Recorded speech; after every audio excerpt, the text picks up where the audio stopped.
bienvenue dans cette vidéo. Aujourd'hui, je vous propose de faire un petit tour d'horizon pour comparer les laines 100% acryliques que j'ai testées pour vous.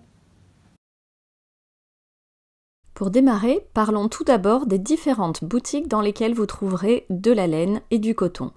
Sur ce tableau, vous pouvez voir de manière synthétique toutes les boutiques que j'ai déjà testées. Celles que j'utilise de façon très régulière sont Lydia Crochet Tricot et Loupation. J'en profite pour vous rappeler que je n'ai aucun partenariat avec les boutiques que je vous présente. La plupart de ces boutiques se trouvent sur internet, mais vous avez également les boutiques Zeman et Action que vous connaissez certainement. Ces boutiques vous proposent des pelotes de laine à bas prix. L'avantage est que vous n'avez aucun frais de port, donc si vous avez une boutique près de chez vous, cela peut vous intéresser. Personnellement, je ne les utilise pas souvent, je vous expliquerai pourquoi au fur et à mesure de mes comparatifs de laine. Les autres fournisseurs se trouvent donc sur internet, il faudra donc prévoir les frais de port qui sont offerts à partir d'un certain montant d'achat. La petite astuce et de se regrouper entre crocheteuses et tricoteuses pour bénéficier des frais de port offerts. J'apprécie tout particulièrement les points de fidélité que l'on peut cumuler pour certaines de ces boutiques en ligne. Entrons dans le vif du sujet qui nous intéresse aujourd'hui, le comparatif des laines 100% acryliques de taille moyenne. J'ai sélectionné dans chacune de ces boutiques les laines acryliques de catégorie équivalente. Et oui, il faut comparer ce qui est comparable. Une laine moyenne, c'est un fil qui se crochette environ avec un numéro 4. Cela va du 3,5 au numéro 5 selon la façon de crocheter et l'épaisseur du fil. J'ai ici un échantillon représentatif des différentes pelotes dont je vais vous parler dans le tableau récapitulatif. Malheureusement, en vidéo, je ne peux pas partager avec vous la douceur incroyable de certaines de ces laines. Je vous demanderai seulement de me faire confiance et puis de tester également par vous-même pour vous faire votre propre opinion sur chacune de ces laines. Ce tableau regroupe toutes les caractéristiques pour chacune de ces pelotes. Son poids, la longueur du fil, la taille du crochet et le prix. Les remarques sont totalement personnelles et je vais vous en dire un peu plus. Parlons tout d'abord du poids. Vous voyez ici que toutes les pelotes font 100 grammes. Par contre, la longueur du fil est très différente selon les pelotes. Plus une pelote contient de longueur de fil pour le même poids, plus elle est légère et économique.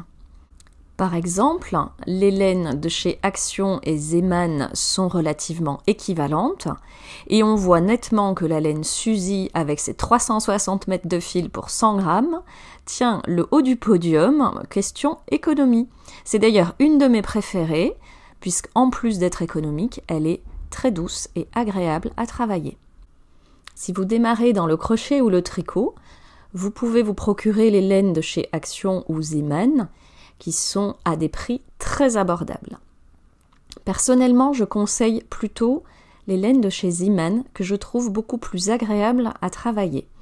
Les couleurs sont très variées, alors que chez Action, on a souvent peu de choix de couleurs et je la trouve assez rugueuse à travailler.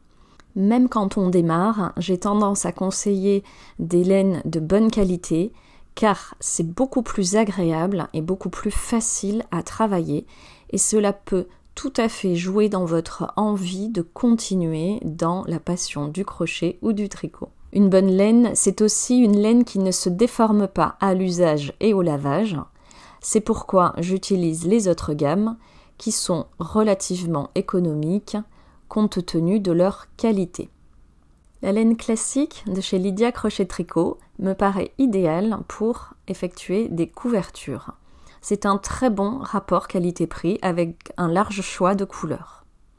La laine Suzy de chez Loupation est véritablement la plus économique. Avec une seule pelote, j'ai pu réaliser un ensemble bonnet plus snood assorti. Je la recommande tout particulièrement. Dans ce tableau, j'ai laissé la laine Gisou de chez Loupation, Mais vous pouvez voir que le fil est légèrement plus épais puisqu'il se crochette plutôt en 5. Il reste de très bonne qualité avec des belles couleurs, il est très agréable à travailler.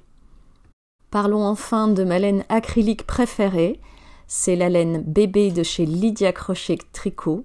Elle est ultra douce et anti-bouloche, elle ne se déforme pas avec le temps, elle est vraiment d'une qualité exceptionnelle. Si vous ne l'avez pas encore testée, je vous la recommande tout particulièrement. Lorsque je ne trouve pas mon bonheur dans les couleurs de la laine bébé, je n'hésite pas à me tourner vers une autre gamme équivalente, comme la laine Knitty 4 de chez DMC, qui propose une très large variété de couleurs. Si je cherche quelque chose de bien précis, je suis sûre de la trouver dans cette gamme. Lorsque vous souhaitez tester de nouvelles laines acryliques, je vous invite à consulter ce tableau au préalable pour pouvoir comparer les caractéristiques de la laine que vous achetez.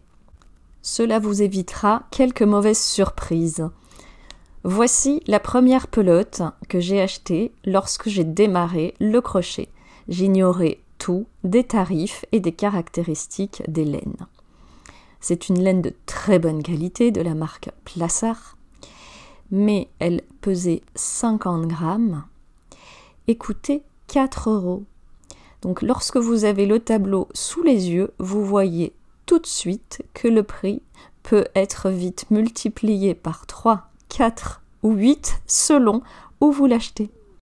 N'oubliez pas de comparer ce qui est comparable et de vérifier que la taille de la laine que vous achetez correspond bien à celle que je vous ai présentée aujourd'hui. J'espère que cette vidéo vous aura plu. Je vous prépare d'autres vidéos de ce type pour continuer la comparaison du matériel selon les catégories de laine et de coton. N'hésitez pas à me laisser vos commentaires sous la vidéo, à partager et à cliquer. À bientôt!